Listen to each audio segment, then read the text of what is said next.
Video শুরু করার আগে তোমাদের সকলকে কিছু বলার আছে। মন দিয়ে শোনো। কথাগুলোতে তোমাদের লাভ হয় বই, ক্ষতি হবে না। দেখা যাচ্ছে যে কোনো সাম সলিউশনসের ভিডিও তোমরা দেখার বদলে স্ক্রিনশট তুলে নিচ্ছ। এর ফলে পুরো স্টেপস বুঝিয়ে ভিডিও বানানোটাই আমার বৃথা হয়ে যাচ্ছে।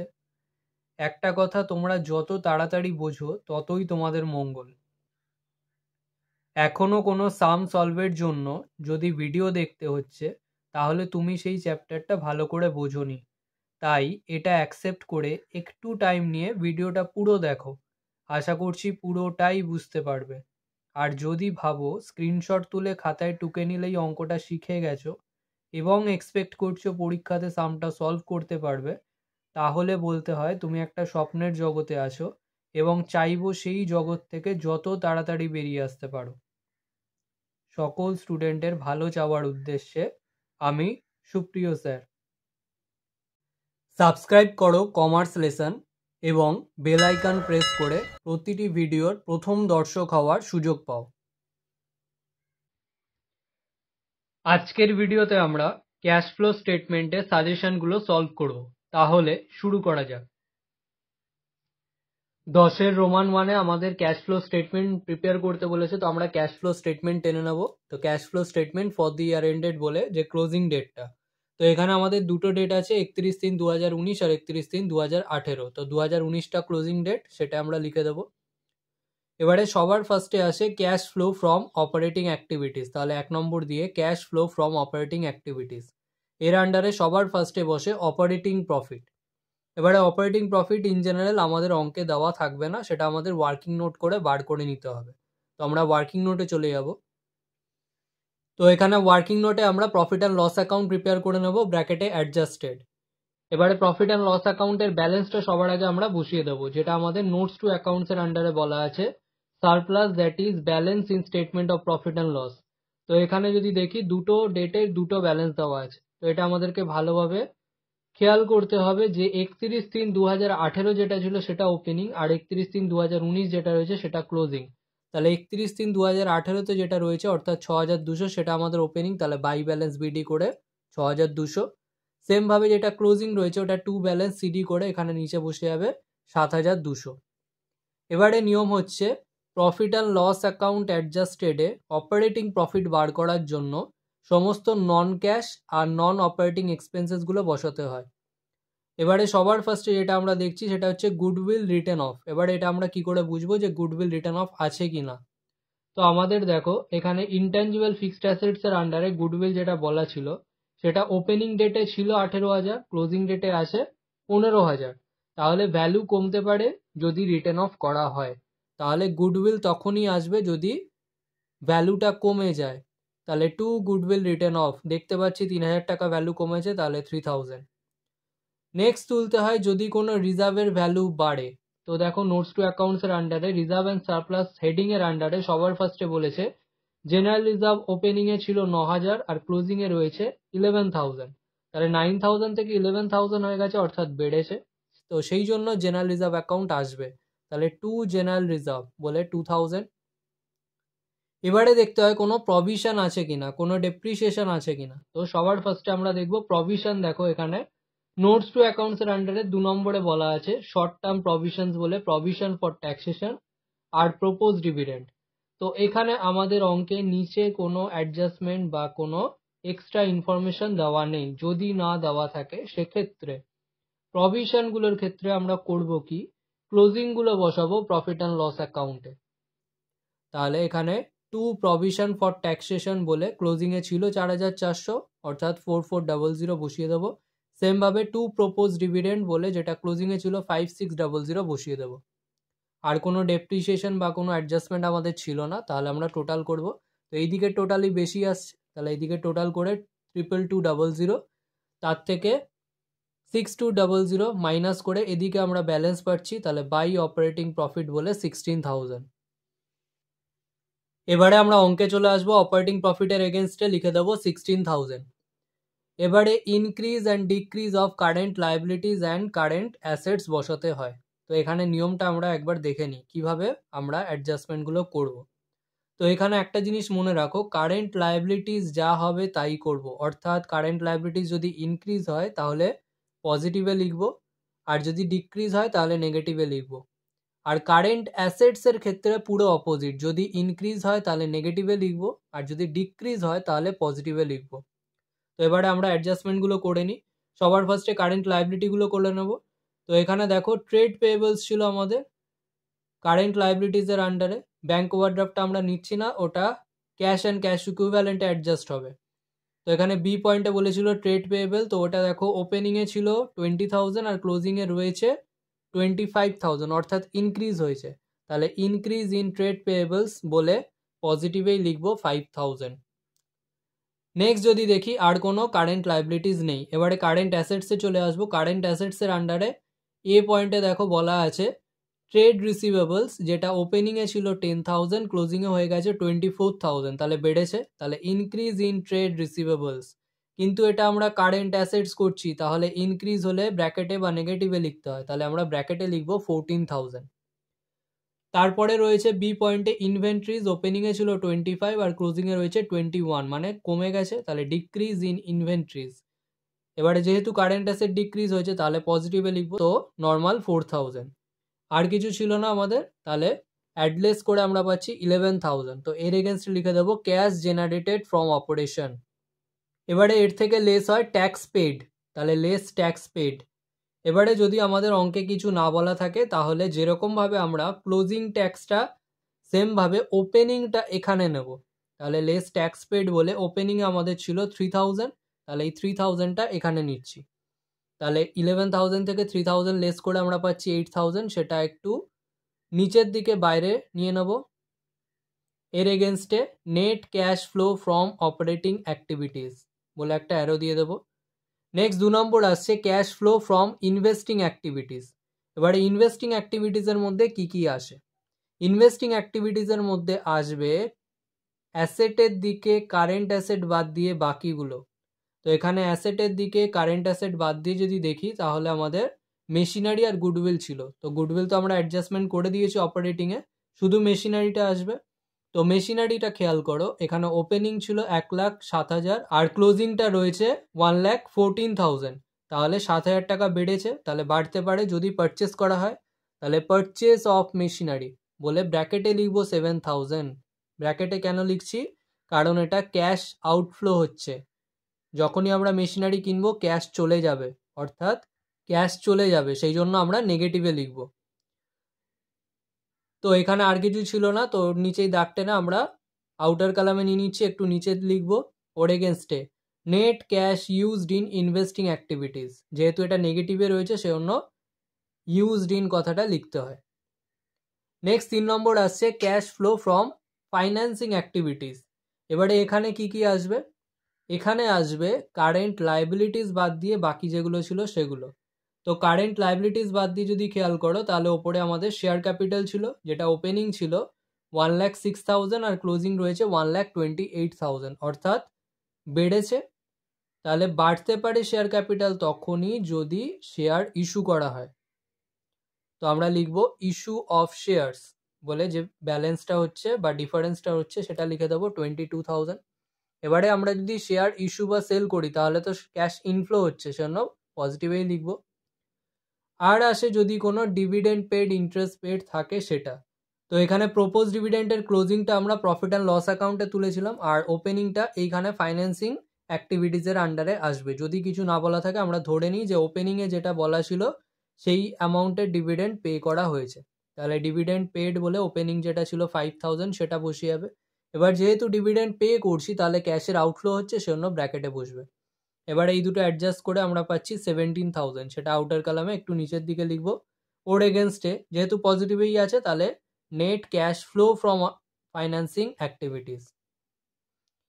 এবারে এই যে আউটার কালামের 3টে অ্যাক্টিভিটিস থেকে 3টে অ্যামাউন্ট আমরা পেলাম, এইগুলো আমরা অ্যাডলেস করব। তাহলে যদি অ্যাড করি 8,000 প্লাস 17,000 মাইনাস 7,000 করে আমরা পাচ্ছি পজিটিভেই 18,000। এবারে যেহেতু আমরা অ্যামাউন্টটা পজিটিভেই পাচ্ছি এর এগেনস্টে লিখব net increase in cash and cash equivalent, যদি নেগেটিভে হতো তাহলে এখানে ডিক্রিজ লিখতাম। এবারে অ্যাড করতে হয় opening cash and cash equivalent, তাহলে add opening cash and cash equivalent. এবারে ক্যাশ অ্যান্ড ক্যাশ ইকুইভ্যালেন্ট দেখো আমাদের ওপেনিংয়ে বলা রয়েছে 3000, কিন্তু ইন্ডিয়ান অ্যাকাউন্টিং স্ট্যান্ডার্ড 7 ওয়াইজ যদি আমরা বলি তাহলে কিন্তু বলা আছে ক্যাশ অ্যান্ড ক্যাশ ইকুইভ্যালেন্টের মধ্যে ব্যাঙ্ক ওভারড্রাফটটাকেও কনসিডার করতে হবে। তো এখানে ক্যাশ অ্যান্ড ক্যাশ ইকুইভ্যালেন্ট আমাদের বলা ছিল 3200, আর ব্যাঙ্ক ওভারড্রাফট যেটা লাইবিলিটির সাইডে বলা ছিল 14000, তাহলে 3200 মাইনাস 14000 করে আমরা পাচ্ছি নেগেটিভে 10,800, তো ব্র্যাকেটে লিখবো 10,800, তাহলে 18,000 থেকে 10,800 মাইনাস করলে পাচ্ছি 7200।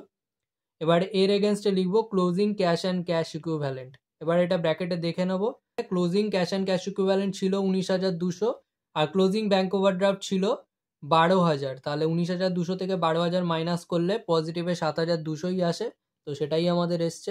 তাহলে এই দুটো যদি মিলে যায় তাহলে আমরা বুঝতে পারবো যে আমাদের অঙ্ক একেবারে ঠিক আছে। নেক্সট আমরা 10-এর 2-এর দাগের অঙ্কটা সলভ করব। তো এখানে আমাদের ক্যাশ ফ্লো স্টেটমেন্ট প্রিপেয়ার করতে বলেছিল, তো আমরা ক্যাশ ফ্লো স্টেটমেন্ট টেনে নেবো ফর দি ইয়ার এন্ডেড বলে ক্লোজিং ডেটটা লিখবো। তো এখানে দুটো ডেট দেওয়া আছে, 31/3/2021 আর 31/3/2022, তাহলে 2022টা ক্লোজিং ডেট, 31/3/2022 দিয়ে দেবো। এবারে সবার ফার্স্টে আমাদের যে অ্যাক্টিভিটিসটা করতে হয় সেটা হলো অপারেটিং অ্যাক্টিভিটিস, তাহলে 1 নম্বর দিয়ে cash flow from operating activities. এর আন্ডারে সবার ফার্স্টে লিখতে হয় অপারেটিং প্রফিট। এবারে আমাদের অপারেটিং প্রফিটটা বলা নেই, তো আমরা ওয়ার্কিং নোটে গিয়ে অপারেটিং প্রফিটটা বার করে নেব। তো ওয়ার্কিং নোটের আন্ডারে আমরা profit and loss account prepare করে নেব, ব্র্যাকেটে অ্যাডজাস্টেড। এবারে আমাদের প্রফিট অ্যান্ড লস অ্যাকাউন্টের ব্যালেন্স দেওয়া ছিল সেটা আমরা বসিয়ে দেবো। তো ওপেনিং ব্যালেন্সটা বসবে বাই ব্যালেন্স বিডি করে, যেহেতু এটা লাইবিলিটি সাইডে থাকে, তাহলে বাই ব্যালেন্স বিডি করে ওপেনিংটা বসিয়ে দিচ্ছি 20,000 আর ক্লোজিংটা বসবে টু ব্যালেন্স সিডি করে 21,000। এবারে এখানে নিয়ম হচ্ছে যদি জেনারেল রিজার্ভের ভ্যালু বাড়ে তাহলে আসবে, তাহলে টু জেনারেল রিজার্ভ। তো এখানে আমরা দেখতে পাচ্ছিলাম জেনারেল রিজার্ভ ওপেনিংয়ে ছিল 40,000 আর ক্লোজিংয়ে রয়েছে 43,000, তাহলে 3,000 বেড়েছে, তাহলে সেই 3,000 লিখবো। এবারে আসে যদি কোনো প্রভিশন থাকে, কোনো ডেপ্রিসিয়েশন থাকে সেগুলো, তাহলে এখানে প্রভিশন তো আমাদের কিছু ছিল না এই অঙ্কে, কিন্তু ডেপ্রিসিয়েশন ছিল, তো সেই ডেপ্রিসিয়েশনটা আমরা তুলব। তো এখানে নোটস টু অ্যাকাউন্টসের আন্ডারে একেবারে লাস্টে বলেছিল অ্যাকুমুলেটেড ডেপ্রিসিয়েশন ওপেনিংয়ে ছিল 2 লাখ আর ক্লোজিংয়ে ছিল 2,30,000, অর্থাৎ 30,000 বেড়েছে, তাহলে to depreciation on plant and machinery বলে আসছে 30,000। এবারে দেখতে হয় কোনো ইন্টারেস্ট ডিভিডেন্ড বা কিছু বলা আছে কি না। তো আমাদের অঙ্কে লাইবিলিটি সাইডে ছিল 12% ডিভেঞ্চার্স, ওপেনিংয়েও 1.5 লাখ আর ক্লোজিংয়েও 1.5 লাখ। তো ক্লোজিংয়ে যে অ্যামাউন্টটা আছে সেটার উপরে আমরা চার্জ করব, তাহলে টু ইন্টারেস্ট অন ডিভেঞ্চার্স বলে 1.5 লাখ ইন্টু 12% বলা ছিল করে আমরা পাচ্ছি 18,000। আর আমাদের কিছু ছিল না, তাহলে এদিকে টোটালটাই বেশি হবে, এদিকে টোটাল করব, টোটাল করে 72,000 দুদিকে বসিয়ে দেবো, তার থেকে এদিকে 20,000 মাইনাস করে আমরা পাচ্ছি অপারেটিং প্রফিট 52,000। এবারে আমরা অঙ্কে চলে আসবো, অপারেটিং প্রফিটের এগেনস্টে লিখে দেবো 52,000। নেক্সট যা নিয়ম ছিল আগের অঙ্কে সেই সেম নিয়ম, কারেন্ট লাইবিলিটিস আর কারেন্ট অ্যাসেটসের ইনক্রিজ আর ডিক্রিজটা দেখাতে হয়। তো সবার আগে আমরা কারেন্ট লাইবিলিটিসটা নিয়ে নেব। তো এখানে যদি আমরা দেখি কারেন্ট লাইবিলিটিসের আন্ডারে সানড্রি ক্রেডিটার্স 20,000 টাকা কমেছে, ওপেনিংয়ে ছিল 2,40,000 আর ক্লোজিংয়ে ছিল 2,20,000, তাহলে ডিক্রিজ ইন সানড্রি ক্রেডিটার্স যেহেতু কমেছে তো কারেন্ট লাইবিলিটি কমলে ব্র্যাকেটেই লিখবো, তো ব্র্যাকেটে 20,000। এবারে যদি দেখি তাহলে বিলস পেয়েবল ওপেনিংয়ে ছিল 20,000 আর ক্লোজিংয়ে 36,000, অর্থাৎ বেড়েছে, তাহলে ইনক্রিজ ইন বিলস পেয়েবল, আর যেহেতু বেড়েছে শোনো পজিটিভেই লিখবো 16,000। কারেন্ট লাইবিলিটিসে আর কিছু নেই, এবারে কারেন্ট অ্যাসেটসে চলে আসবো। তো কারেন্ট অ্যাসেটসে সবার ফার্স্টেই ইনভেন্টরিজ বা স্টক, ওপেনিংয়ে ছিল 4 লাখ আর ক্লোজিংয়ে 5 লাখ, তাহলে বেড়েছে, তাহলে increase in inventories. R current অ্যাসেটে বাড়লে নেগেটিভে লিখতে হয়, তাহলে ব্র্যাকেটে 1 লাখ। আর সানড্রি ডেটার্সে যদি দেখি ওপেনিংয়ে ছিল 3 লাখ, ক্লোজিংয়ে আছে 2 লাখ, মানে ডিক্রিজ হয়েছে, তাহলে ডিক্রিজ ইন সানড্রি ডেটার্স।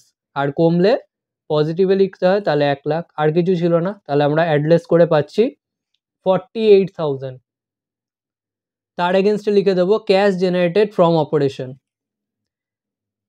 এবারে এর থেকে লেস করতে হয় ট্যাক্স পেড, তো লেস ট্যাক্স পেড, এবারে অঙ্কে আমাদের কিছু বলা ছিল না, তাহলে আমরা ড্যাশ দিয়ে দেবো। তাহলে 48,000 থেকে কিছুই বাদ যাচ্ছে না, তাহলে ওটাই আউটারে চলে যাচ্ছে। আউটার কলামে একটু নিচের দিকে লিখবো, ওর এগেনস্টে net cash flow from operating activities বলে আমরা অ্যারো দিয়ে দেবো। নেক্সট 2 নম্বর অ্যাক্টিভিটি আসে cash flow from investing activities. তো ইনভেস্টিং অ্যাক্টিভিটিসের আন্ডারে আসে কারেন্ট অ্যাসেটস বাদ দিয়ে বাকি যা ছিল। তো কারেন্ট অ্যাসেটস বাদ দিয়ে বাকি যদি আমরা দেখি, তাহলে ট্যাঞ্জিবল অ্যাসেটসের আন্ডারে প্লান্ট অ্যান্ড মেশিনারি ছিল আর নন কারেন্ট ইনভেস্টমেন্ট ছিল। তাহলে সবার ফার্স্টে প্লান্ট অ্যান্ড মেশিনারিটা দেখব। তো ওয়ার্কিং নোটে আমাদের বলা আছে প্লান্ট অ্যান্ড মেশিনারি ওপেনিংয়ে ছিল 7 লাখ আর ক্লোজিংয়ে 9,30,000। তাহলে প্লান্ট অ্যান্ড মেশিনারি বেড়েছে, বাড়তে পারে যদি পারচেস করা হয় তবেই। তাহলে purchase of plant and machinery, plant and machinery purchase করতে হলে অবশ্যই ক্যাশ আউটফ্লো হবে, তাহলে ব্র্যাকেটে লিখব 2,30,000। নেক্সট নন কারেন্ট ইনভেস্টমেন্টে যদি দেখি, তাহলে এখানে 2 লাখ ছিল ওপেনিং, ক্লোজিংয়ে রয়েছে 2,80,000, অর্থাৎ ইনভেস্টমেন্টও পারচেস করা হয়েছে। তাহলে purchase of non current investment ব্র্যাকেটে লিখব 80,000, যেহেতু ক্যাশ আউটফ্লো হয়েছে। এবারে দুটো অ্যাড করে আউটারে নিয়ে নেবো, তো ব্র্যাকেটেই থাকছে 3,10,000, যেহেতু নেগেটিভে আছে এর এগেনস্টে লিখবো net cash used in investing activities দিয়ে একটা অ্যারো দিয়ে দেবো। নেক্সট 3 নম্বর অ্যাক্টিভিটি ফাইন্যান্সিং অ্যাক্টিভিটি, তাহলে cash flow from financing activities এর আন্ডারে আসে কারেন্ট লাইবিলিটিস বাদ দিয়ে বাকি যেগুলো আছে। তো কারেন্ট লাইবিলিটিস বাদ দিয়ে যদি দেখি, তাহলে ইকুইটি শেয়ার ক্যাপিটাল ওপেনিং ছিল 10 লাখ আর ক্লোজিং রয়েছে 13 লাখ, অর্থাৎ নিশ্চয়ই 3 লাখ ইস্যু করা হয়েছে। তাহলে ইস্যু অফ ইকুইটি শেয়ার, আর ইস্যু বা সেল করলে টাকা আসে বা ক্যাশ ইনফ্লো হয়, তাহলে পজিটিভেই লিখবো 3 লাখ। আর কিছু ছিল না। তো নেক্সট দেখতে হয় কোনো ইন্টারেস্ট বা ডিভিডেন্ড কিছু পেমেন্ট আছে কিনা। তো আমরা ডিবেঞ্চার ইন্টারেস্ট পে করেছিলাম, তো সেটা এখানে আসবে payment of interest on debentures. তো আমরা 18,000 পে করেছিলাম, তো পে করলে ক্যাশ আউটফ্লো হয়, তো আমরা ব্র্যাকেটে লিখবো 18,000। তো এটা অ্যাডলেস করে আউটারে নিচ্ছি 2,82,000, আর যেহেতু পজিটিভে আছে ওর এগেনস্টে লিখবো net cash flow from financing activities বলে একটা অ্যারো দিয়ে দেবো। এবারে আউটার কালামে যে তিনটে অ্যামাউন্ট আছে এই তিনটে অ্যাডলেস করে যেটা হচ্ছে সেটা হলো 20,000 পজিটিভে। তো এর এগেনস্টে লিখবো যেহেতু পজিটিভে আছে, তাহলে net increase in cash and cash equivalent দিয়ে একটা অ্যারো দিয়ে দেবো। এবারে অ্যাড করতে হয় opening cash and cash equivalents, তাহলে add opening cash and cash equivalents. তো আমরা যদি ক্যাশ অ্যান্ড ক্যাশ ইকুইভ্যালেন্টসটা দেখি, তাহলে ওপেনিং ছিল 70,000, সেটা অ্যাড করে ক্লোজিং পাচ্ছি 90,000। তো এর এগেনস্টে লিখে দেবো closing cash and cash equivalents. এবারে যদি আমরা খেয়াল করি ব্যালেন্স শিটে ক্লোজিং ক্যাশ অ্যান্ড ক্যাশ ইকুইভ্যালেন্টস 90,000ই ছিল, তো সেটা মিলে গেছে, অর্থাৎ আমাদের অঙ্ক একেবারে ঠিক আছে। নেক্সট আমরা 10-এর রোমান 3 এর অঙ্কটা সলভ করব। তো এখানে আমাদের ক্যাশ ফ্লো স্টেটমেন্ট প্রিপেয়ার করতে বলেছে, তো আমরা ক্যাশ ফ্লো স্টেটমেন্ট টেনে নেব ফর দি ইয়ার এন্ডেড বলে ক্লোজিং ডেটটা বসবে। তো এখানে ক্লোজিং ডেট ছিল 31/3/2022। এবারে সবার ফার্স্টে আসে অপারেটিং অ্যাক্টিভিটিস, তাহলে 1 নম্বর দিয়ে cash flow from operating activities এর আন্ডারে সবার ফার্স্টে বসাতে হয় অপারেটিং প্রফিট। তো আমাদের অঙ্কে অপারেটিং প্রফিট বলা নেই, তো আমরা ওয়ার্কিং নোটে গিয়ে অপারেটিং প্রফিটটা বার করে নেব। তো ওয়ার্কিং নোটের আন্ডারে সবার ফার্স্টে আমরা প্রফিট অ্যান্ড লস অ্যাকাউন্ট টেনে নেব ব্র্যাকেটে অ্যাডজাস্টেড।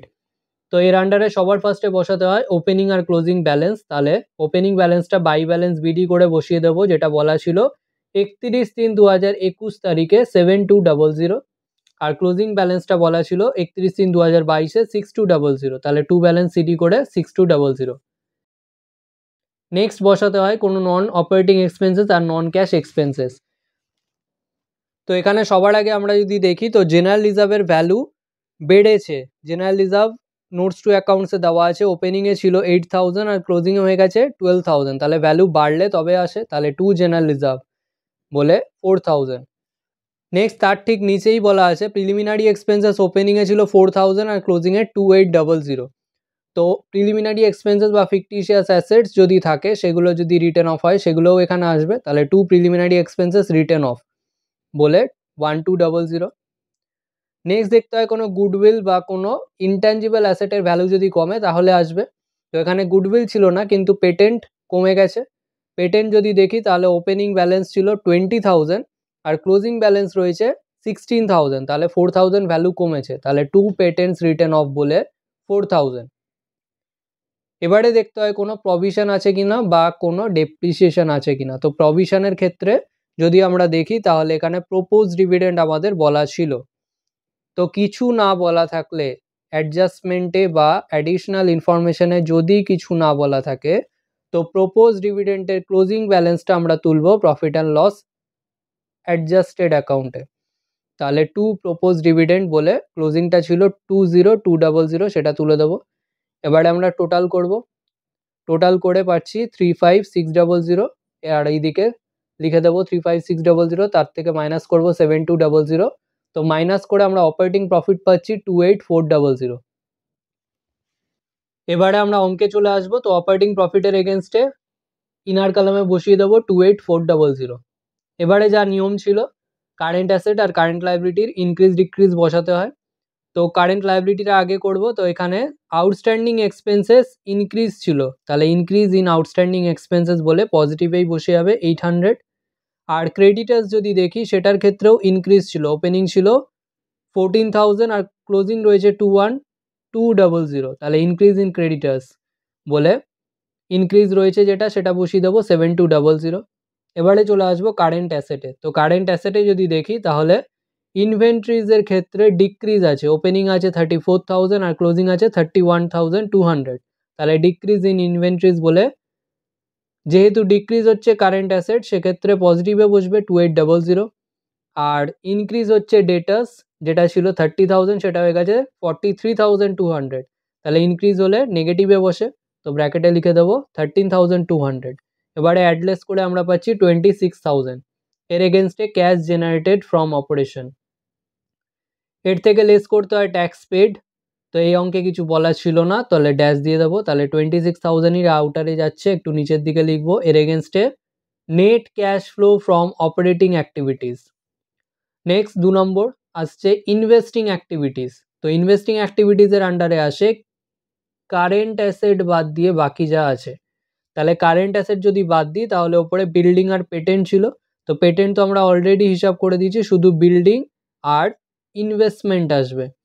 তাহলে পারচেস অফ বিল্ডিং, তো পারচেস অফ বিল্ডিং কেন হচ্ছে, কারণ ওপেনিং ছিল 76,000 আর ক্লোজিং আছে 96,400।